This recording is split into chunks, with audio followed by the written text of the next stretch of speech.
Hi, I'm John Gebhardt, President of the Friends of the Log Cabins, and be aware you can visit the village anytime dawn to dusk and see these beautiful 1800 structures that were built by pioneers to this area.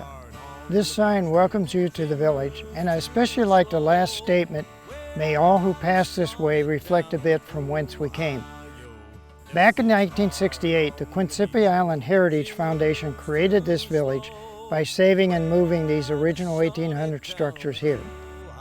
Good morning. Welcome to the herb garden at the Pioneer Village. My name is Janet Summy.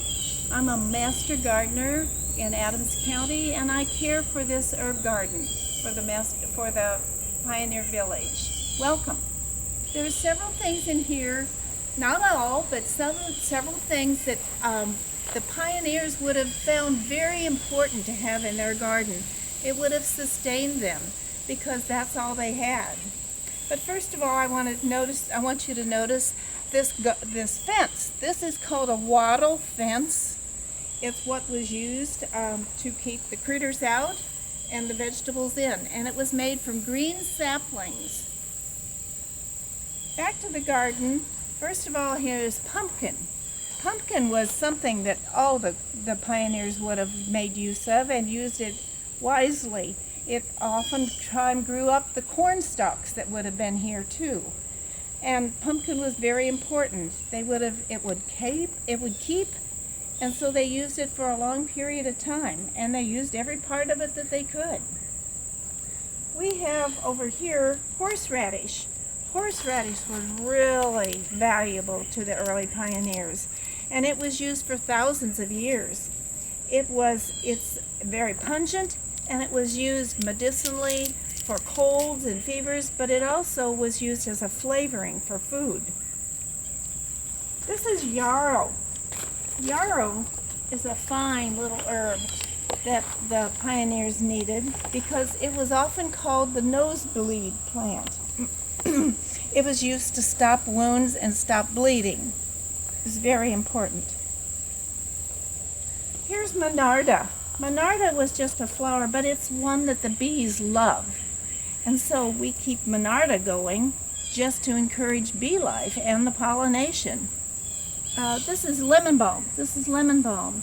And it was used because it was used in teas, and it was it was nice to just cool their water.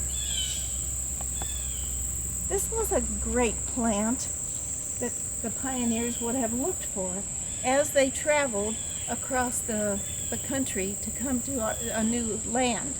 This is called cup plant, and cup plant was named because the pioneers knew that when they were thirsty and water was at a premium, they could look deep down into the well of these big leaves and find some moisture. So if water was scarce, and it often was, that was very helpful. Down here is lamb's ear. Lamb's ear is something we see very common today, but it was important to the early settlers because it was used for wounds, and it was used as a Band-Aid. So they would take a leaf of the lamb's ear and put it over a wound to help them heal. They didn't have Band-Aids at that time. In the back is some thyme. Thyme is growing and doing very well back here in the corner, and it was used for stomach aches. They needed something. They couldn't go to the doctor, so they make a little tea with thyme, and it was used to clear stomach aches. Back here, almost hidden because it came up wild, is plantain. Plantain was often called white man's foot. The Indians named it that because they'd never seen it until the white man arrived. And there's two varieties of plantain, and this is the broadleaf variety. Right in front of me is oregano. Oregano we use today as a seasoning and very fragrant, but it was used medicinally, and still is, for infections and bronchial issues. So it's very good, very healing. This is comfrey. Comfrey was a big thing in the early gardens. First of all, the bees love it. It's very important and beneficial to the bees. It's a good medicinal herb, and it was used to help to heal wounds. It's a plant that after it flowers and the flowers die off, it can be cut back, and then there'll be another flush of color. There's another flush of color wanting to come here. So it's a plant that reproduces and will give you more than one season. Back here is one of our old standbys. This is mullein. Mullein, see how tall it is? Mullein has full of these thousands and thousands of seeds. So we'll have mullein down here for many years in all kinds of places. Mullein was used for infections as well, for bronchial issues. The Indians, in fact, would take these big leaves and they would roll them up, wrap them, and they would smoke them. And they found that that helped cure their lung ailments, pneumonia and bronchitis and all that. And the leaves were also used for wounds, to dress wounds many times. Over here is our mint. Mint grows wild and it grows profusely, and it's hard to keep in check. But mint was used to flavor teas and to upset stomachs, and even as a breath neutralizer, I believe. As we move down, these are wild onions, and the onions were very important to settlers because it was a spice that they could always count on. They could always find onion growing somewhere, and it was used to flavor their food.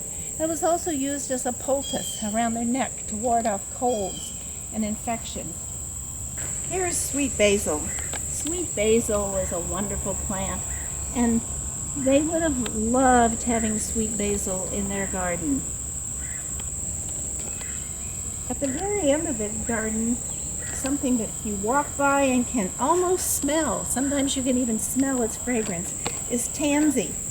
Tansy is something that was important to them only because it helped keep the bugs away. They would put the tansy leaves in their mattresses, in their straw mattresses, just to ward off insects and keep the bed bugs out.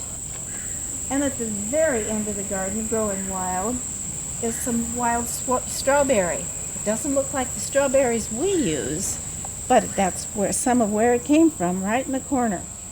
And it helped itself there, and it's doing just well. Thank you for visiting the herb garden at the Pioneer Village. It's been nice having you.